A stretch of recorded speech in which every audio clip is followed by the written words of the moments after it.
Hello, welcome to this week's episode of the Speak English with a British Accent podcast. Have you been enjoying this scorchio weather? It has been incredibly hot here in the UK, and I'm quite glad it's coming to an end.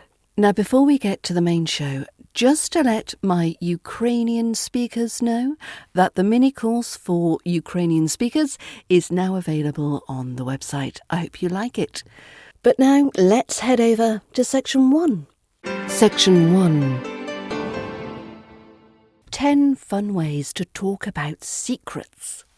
Want to sound more natural and British when talking about secrets? English has lots of colourful expressions for keeping things hidden, whispering news, or sharing confidential information. Here's 10 phrases to add to your vocabulary. Number 1. Keep it under wraps. Keep it under wraps, meaning don't tell anyone, keep it a secret. We need to keep the project under wraps until the launch. We need to keep the project under wraps until the launch.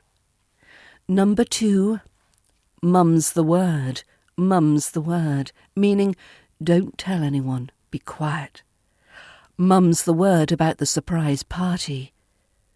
Number 3, top secret. Top secret, meaning extremely confidential. The mission is top secret. Number 4, spill the beans. Spill the beans, which means to reveal a secret. Come on, spill the beans. Who won the competition? Number 5, let the cat out of the bag. Let the cat out of the bag, meaning to accidentally reveal a secret. She let the cat out of the bag about the engagement. Number 6, behind closed doors. Behind closed doors, meaning done privately, not publicly.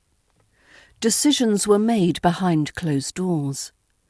Number 7, in the loop or out of the loop, meaning to know or to not know the secret information. I wasn't in the loop about the new policy. Number 8, keep it to yourself. Keep it to yourself, meaning don't tell anyone. Please keep it to yourself until it's official. Number 9, off the record. Off the record, meaning not for publication or public knowledge. The journalist said it was off the record. Number 10, my lips are sealed. My lips are sealed, meaning I won't tell anyone. Don't worry, my lips are sealed. So, couple of pronunciation tips. Secret, secret. So we're emphasising the C at the beginning, the first syllable, secret. Confidential, confidential. The emphasis here focuses on the den, confidential. Under wraps. So under is stressed here, and the wraps is lighter, under wraps. So say these sentences out loud with your RP stress. Mum's the word about the surprise. Your turn. Don't spill the beans. This information is strictly off the record. Keep it under wraps until tomorrow. Don't worry, my lips are sealed. Notice how stressing the first word in these expressions makes them sound natural and emphatic. And inside my British Accent bundle, I have a whole module dedicated to idioms and expressions to help with their meanings and their pronunciation. Go to learningbritishaccent.com/bundle to find out more. Section 2. The dark L. The dark L, the secret to a grounded British accent. Have you ever noticed that the L in leaf sounds different to the L in pool? If you haven't, don't worry. Most native speakers don't notice it either. But if you want to master a natural RP accent, you need to know about the dark L. So the clear L versus the dark L. In British English, we have two versions of the letter L. The clear L, used before a vowel generally, so things like light, leaf, lemon. The tip of your tongue touches the roof of your mouth and the sound is light. Now the dark L, on the other hand, is used after a vowel at the end of a word or before a consonant. For example, full, help, real. So, how to make the dark L?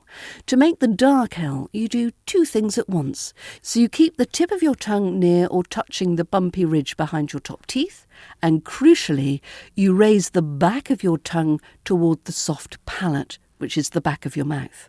So this creates a deeper, darker sound that feels like it's coming from the back of your throat. So I'd like you to practice and try and feel the difference.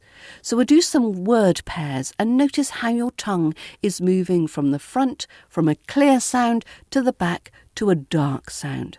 So let's start. Leaf is clear, feel is back and deep. Leaf, feel. Can you hear and feel that difference? Another pair, late, tail.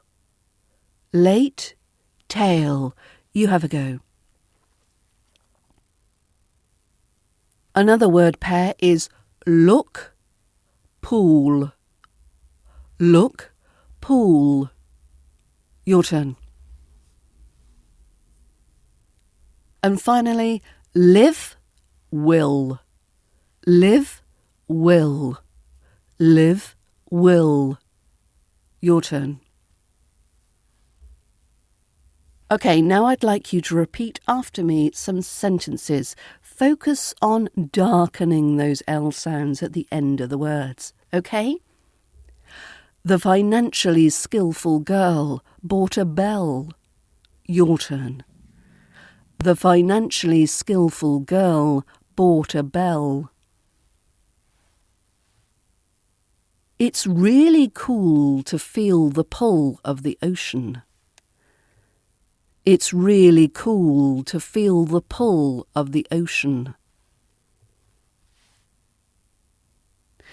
He will sell the metal tool at the stall. He will sell the metal tool at the stall. So when doing these, check the back of the tongue. Make sure you can feel the back of your tongue lifting. Secondly, don't drop it.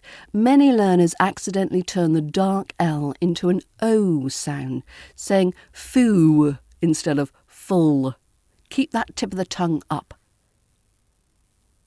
And thirdly, vibration. You should feel a slight resonance in the back of your mouth, not just at the teeth. So why does this matter? Using a clear L at the end of words is a common accent giveaway. Using the dark L instantly makes your RP accent sound more grounded, authentic, and modern. So learn the pronunciation of all the RP British accent sounds so you'll become a natural and fluent British English speaker with the British Accent Bundle. learningbritishaccent.com/bundle. Start with Course 1. Section 3. Interview English. How to answer. Tell me about yourself. Let's step into the world of job interviews, and one of the most common and most important questions you'll ever be asked. Tell me about yourself. It sounds simple, but it's actually one of the most strategic questions in any interview. Let's break down exactly what the interviewer wants to hear, and how to say it with confidence in natural British English.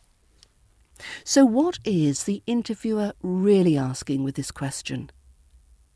This question isn't an invitation to share your life story. The interviewer is really asking, can you communicate clearly and confidently? Do you understand what this role needs? Are you self-aware about your strengths? And why are you here in this room today? Now, the best structure is simple: past, present, future. The strongest answers follow a simple 3-part arc. The past, where you've come from and your key experience. Keep it brief though. The present, what you're doing now and what you're good at. And the future, why you want this specific role and where you're headed. So what makes an answer stand out? So your answer needs to be concise, aim for 90 seconds to 2 minutes, tailored, use the language of the job description where you can. Show self-awareness. You know your strengths and you can articulate them. And end with enthusiasm. Land on why this role excites you. Things to avoid: reciting your entire CV from start to finish, being too vague, I'm a hard worker, I'm a people person. No. Underselling yourself out of modesty, or forgetting to connect your experience to the role. So I've got some sample answers to consider. There's 3 example answers for different career stages.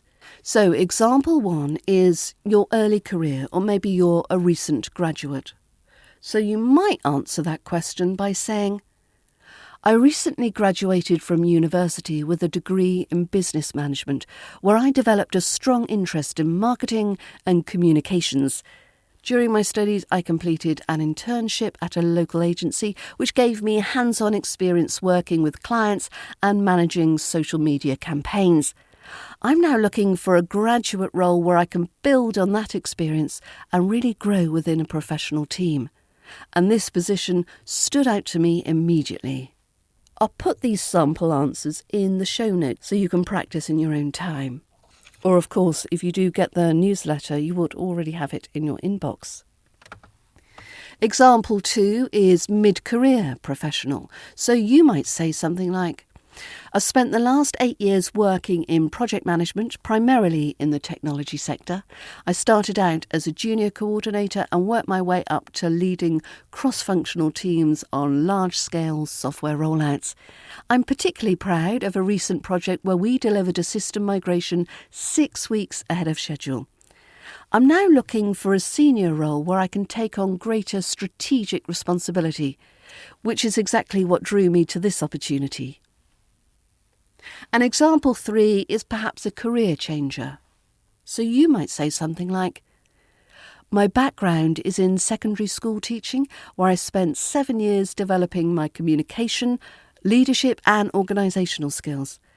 Over time, I began increasingly drawn to the training and development side of education, and I realised that my real passion lies in helping adults reach their potential in a professional environment.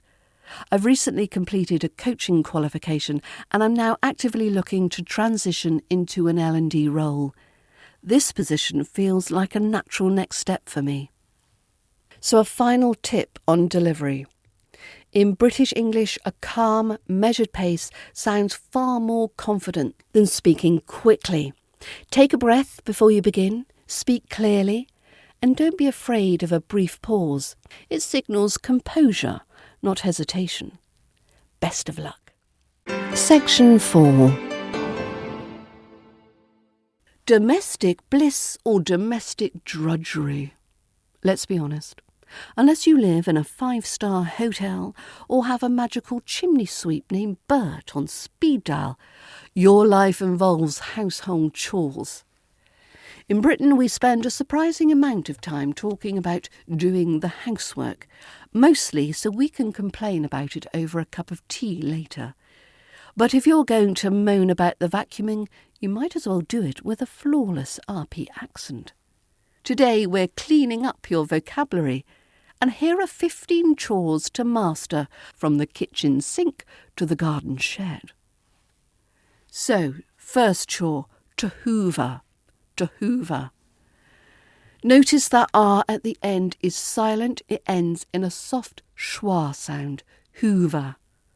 I'll hoover the rug before the guests arrive. Chore number 2, doing the washing, doing the washing. I've been doing the washing all morning. The error is full. We've got doing the dishes, doing the dishes. Keep that I short in dishes, like in pin. Whose turn is it to do the dishes tonight? Number 4, tidying up. Tidying up. There's a plosive D in there. Make that D sharp and clean. Tidying up. The living room is a mess. Give me 10 minutes to tidy up. Number 5, dusting. Dusting. That short, clear sound. Dusting. I hate dusting the bookshelves. It makes me sneeze. Mopping the floor is number 6. And can you hear that dark L in floor? Mind the wet patches. I've just finished mopping the floor. Number 7 is ironing. Ironing. Again, that R is silent. Ironing. I have a mountain of ironing to do while I watch the telly. Number 8, emptying the bin. Emptying the bin. Again, that short I sound in bin. Could you empty the bin? It's starting to whiff. Number 9, hanging out the washing. Hanging out the washing. We've got an aspirated H for hanging. It's a lovely day to hang out the washing on the line. Number 10, making the bed. Making the bed. Making. There's a slight diphthong in there. Making. I can't leave the house without making the bed. Number 11, loading the dishwasher. That sh in dish and washer. I'll load the dishwasher if you agree to unload it later. 12 is scrubbing the bath. Bath. We got that long R sound in bath. I've spent an hour scrubbing the bath and it's finally white. Number 13, weeding the garden. Weed. Weeding. We got that long E sound. Smile slightly as you say it. Weeding. I need to spend Sunday weeding the garden. Number 14, polishing the silver. Polishing the silver. Use that classic British polishing. We only bother polishing the silver at Christmas. And number 15, clearing the table. Clearing the table. Again, we've got that dark L at the end of table. Right, everyone, help me clear the table. Quick focus on that broad A, the R sound. In RP, we love a long, deep R. When you talk about the bath, make sure it doesn't sound like cat. It should sound like the R in father or car. OK, try saying this sentence out loud to practice your silent R's and your L sounds. OK, after me. I'm going to hoover the floor and then clear the table. Your turn. So did you remember no R at the end of hoover or floor and a deep heavy L at the end of table? Why not listen to my audio files from the British Accent Bundle as you carry out your chores this weekend? It should make the time fly. Get the bundle at learningbritishaccent.com/bundle. Thank you again for listening and for your company this week. I hope you enjoyed the show. You know, if you have any feedback about the podcast, do get in touch. The contact details are in the show notes. Will I see you back here next week? I hope so. Bye for now.